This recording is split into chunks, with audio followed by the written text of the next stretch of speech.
her to say it, so what you mean? Nigga, I'm an ultra instinct, nigga, you ain't touch me, bro. And don't you ever in your life disrespect Dragon Ball Z calling it a cartoon again, nigga. It's an anime, it's a lifestyle, bro. Yo, you know how many real niggas held their hands up in their living room, giving Goku the energy to save the universe for bitch ass niggas like you?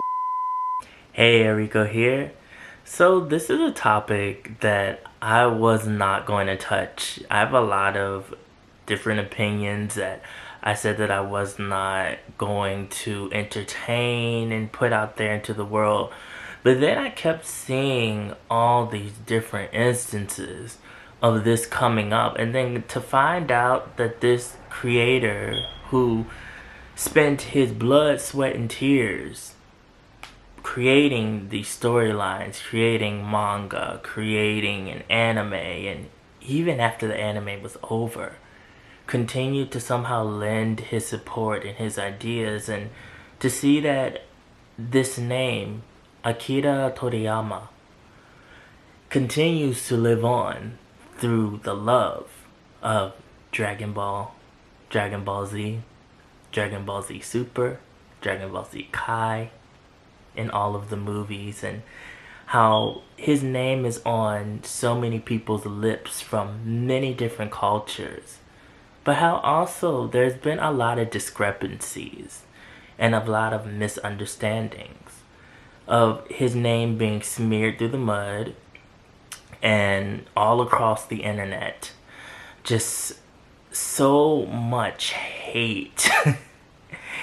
And it's so much, and it's so built up, you guys, that I'm thinking it's like hate love. Like, you know how you hate something, but really you like it. You like the girl, but you pretend like you hate the girl because you like her. It's like that, because I've seen so many different comments and people just pulling stuff out of thin air. And I'm like, where is this coming from? Do you have any factual information to back up what you're talking about? And that's one thing with people online. They will say anything, and it's like, I'm gonna need you to bring the facts and the receipts. Like, you come on, bring them to me. Because otherwise, you just talking just to be talking and just to be riled up for no reason. So there's been a lot of people that have been disrespecting this man after he had passed away, and even before, he had problems with his brain and his brain hemorrhaging and him passing away at the age of 68. It was just, oh, this man feels this certain type of way about said people, or he did this, or why do you all even watch Dragon Ball Z? Because Dragon Ball Z is not a good show. And I don't understand the wide reach that this show has. And you all are just clowns and you all are weird. But the one thing I really want to talk about, because there's so many layers to this, is the character Mr. Popo. And how poor Mr. Popo is just sitting up there in the sky minding his own business, and he gets dragged into this thing where he's used as a weapon of hatred toward not only Dragon Ball as a series, but also this man as the series creator. Mr. Popo's been in Dragon Ball for as long as I can remember. I grew up watching Dragon Ball. So when I say Dragon Ball, I mean Goku as the monkey, then as a little kid. I mean, we talk about the beginning.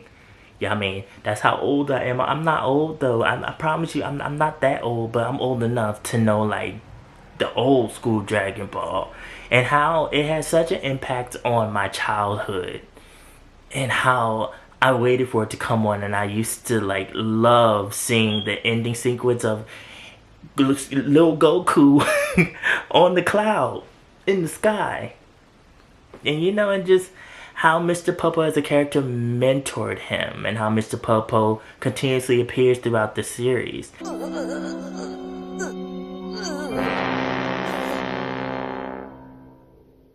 Mr. Popo is very disappointed. Too bad. I'm sorry you will not meet with Kami. I can't believe that Korin would even send you here. No, it's not over! I'll get you! This is a character that is meant to be comedic relief as well as a support character all throughout the series. He has been used as a way of saying that the original creator had biases toward my group of people. He was ignorant, that this character has to do with a whole nother caricature of menstrual shows. I can't even say it because it's just like this, and as well as blackface. Once again, where's the receipts? What you gotta tell me, where you getting this from? So obviously people are just saying just because that's what it looks like. But then I'm like, do you have any proof that he actually modeled this character off of that? Now I see the resemblance, but it doesn't mean that's what he modeled the character after. And this is the reason why, and I'm saying this as somebody that comes from this community and this group of people, I am not quick to run to the race card. I am not quick to have a victim mentality. I will sit and I want to see all the evidence from both sides. I don't react emotionally to stuff that I read and I hear. I am very comfortable and solid in my blackness. So when you are comfortable and you're solid in your blackness, a lot of the stuff that people are arguing about, that I see people that look like me arguing about online and about Mr. Popo, you would never be doing nothing like that. You would never let anybody see you doing nothing like that. Why? Because you're satisfied and you're happy in who you are, and you don't let everything and certain imagery and what other people have to say about you and your community trigger you so much.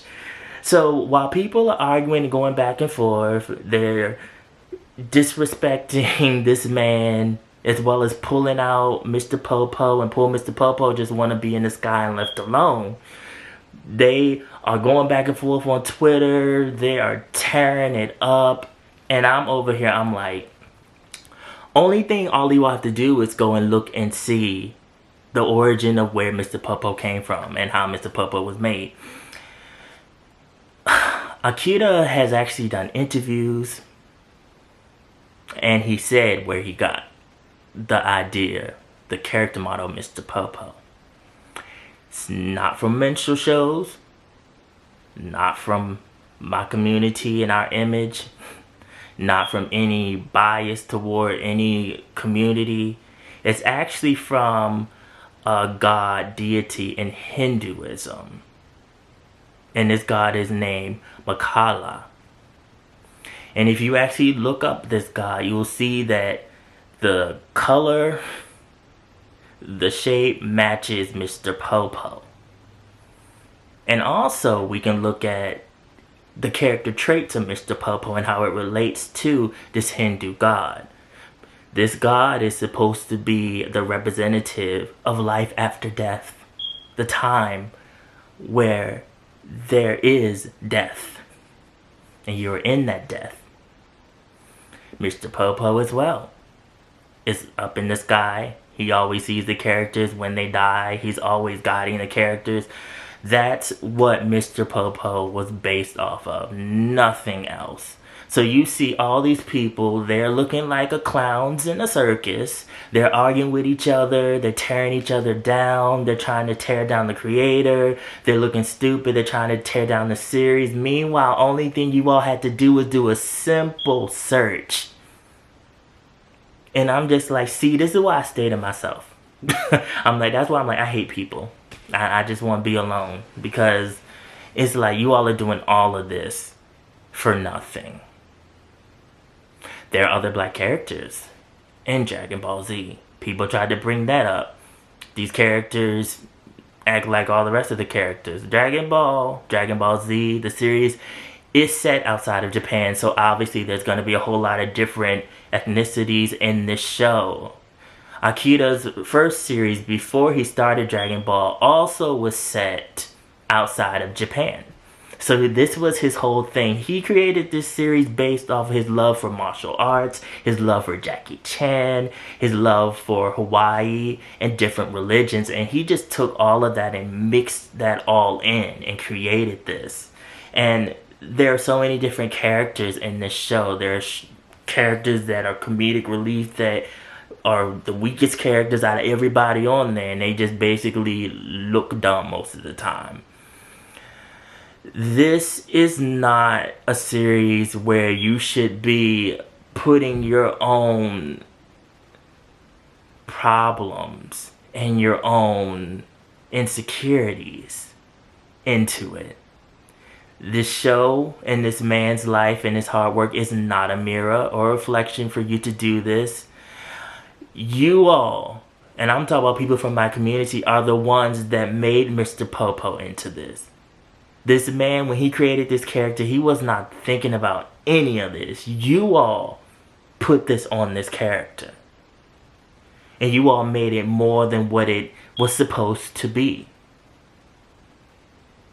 There are black people who love the image of Mr. Popo. When I used to see Mr. Popo, I thought nothing. I was a child. And as I grew up, I used to see Mr. Popo. I didn't think nothing about it. You know, I just thought that he was a weird looking character. I didn't think nothing about blackface until it was brought to me by concerned people from my community. And then that's why I was like, okay, I see the resemblance, but I'm like, still, what is the actual origin for this character? Like, let's look at it. There's so many people that get stuck in a victim mentality that they don't look at all the evidence. And they're so quick when they're stuck on something and you try to tell them like, no, look at both sides of it first. Look at all the information first. Look at the big picture. They're like, no, it is like this. This is culturally insensitive. It is this. And I'm like, but you gotta look at everything first, because we're going to have situations where we need to use our voices to cry out for things. And nobody's going to take us seriously because we use our voices for sometimes the wrong things. And you're highlighting something where you're saying there's a problem, but there is no problem there. And it's like you're ruining a space that's supposed to be you enjoying anime for your entertainment. Everybody grew up with this anime, the Kamehameha wave, and it was so fun for me seeing how Akihira took all of his inspiration from, you know, Hawaiian culture, and also talking to his wife, and his wife just using a play on words in the kitchen, and him coming up with this move that people all around the world know. People doing, you know, this because it touched so many people. And this is what Dragon Ball is. This series is over. You know, they keep redoing it. They have like a whole other artist doing the Dragon Ball series now. But Dragon Ball technically ended a while ago. They still have movies, they still have merchandise. It will live on through the remakes they keep doing of it. And you know, Akihira was also mentoring the artist that was doing, or is currently doing, the remakes. But this is a show that is supposed to be enjoyed. We shouldn't be fighting amongst each other. We shouldn't be disrespecting this man. And it's so sad that the disrespect has gone back like 7 years ago or so. Like, you can go back and find receipts of YouTubers and TikTokers and different people like clapping back at people, dragging people through the mud, calling people every name under the sun, people laughing at it. I'm just like, y'all are an emotional wreck. I'm like, y'all give me a migraine. I'm just like, make it stop. Please make it stop. It doesn't make any sense that someone has to come out and defend this man and drag the living daylights out of somebody because they spoke out of term and they spoke and didn't know what they were talking about. And they thought they knew. They thought that they were winning when they were speaking, but really they were looking like a clown, you know, swinging on the pole in a circus. And yeah, I'm just like, let this man rest in peace. Let his family rest. If you enjoy Dragon Ball, continue to enjoy it. It's there for you. Me personally, I'm going to be honest with you. I outgrew Dragon Ball a long time ago. Do I still appreciate it? Yeah, because it holds my childhood memories in it. But I've outgrown Dragon Ball. I really don't watch the anime too much anymore. I appreciate it. I'll see it. I'm like, oh, Goku, Frieza. Okay, yay, I love it. Oh, my childhood. I've outgrown a lot of anime that I used to like growing up. Pokemon, Digimon. I've just gotten older now where it's just kind of like, it's a gradual breakup. You know, it's something that happens, but I will always hold the series in my heart because they're important parts of me growing up and me becoming who I am, and seeing Goku go through all those trials and tribulations and continue to come back, die, come back, have children, those children grow up. It's like, it's such a groundbreaking, deep series, and to have people who love all these characters and these characters mean something to everyone, and to see this one man create such a series that will continue to inspire for years and years to come. It will inspire your children, your children's children, their children's children. It will always live on as a flame because we will always remember Dragon Ball, Dragon Ball Z. So you guys, this is a lot to think about. Put below how you feel about this whole thing. Follow my social media, mostly my Instagram. Also a blog on East Asian Pop Culture. The link is always down in the description box below. And remember, be real, stay real, live in the real, and I will always be back. I appreciate you guys. Thank you for watching. Put below your thoughts. I love reading your thoughts, and I will see you in the next video.